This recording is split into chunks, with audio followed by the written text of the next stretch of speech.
Hello friends, welcome to my channel Excellent Coaching. We'll start with the nervous system today. Nervous system consists of nerves which are made by collection of neurons. So nervous system are classified into two types, central nervous system and peripheral nervous system.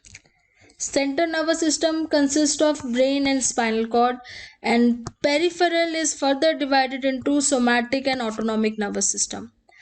Later, autonomic nervous system is further classified into sympathetic and parasympathetic division. So let us start with the peripheral nervous system first.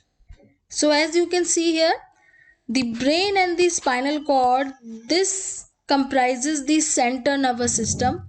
But if we leave the center nervous system, whatever nerves we have in our body except from the brain and the spinal cord, these nerves comprises peripheral nervous system.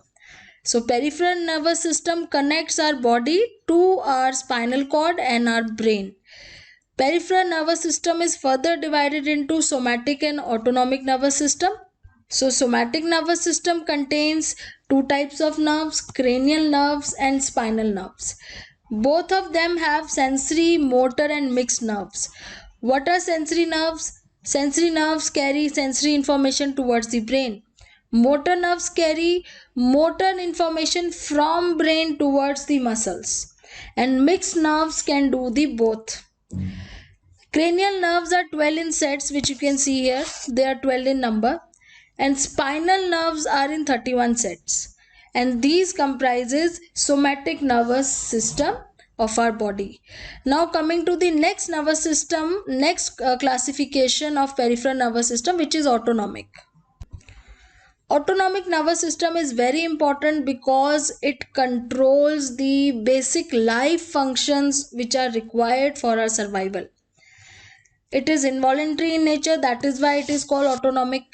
It controls breathing, blood circulation, salivation, stomach contraction, emotional reactions. It is further divided into two divisions. One is sympathetic and one is parasympathetic.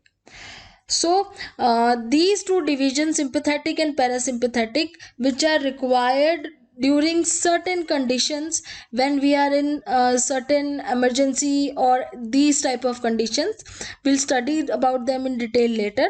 What we have discussed till now is that our nervous system has two different classifications, central and peripheral, out of which peripheral has somatic and autonomic has sympathetic and parasympathetic.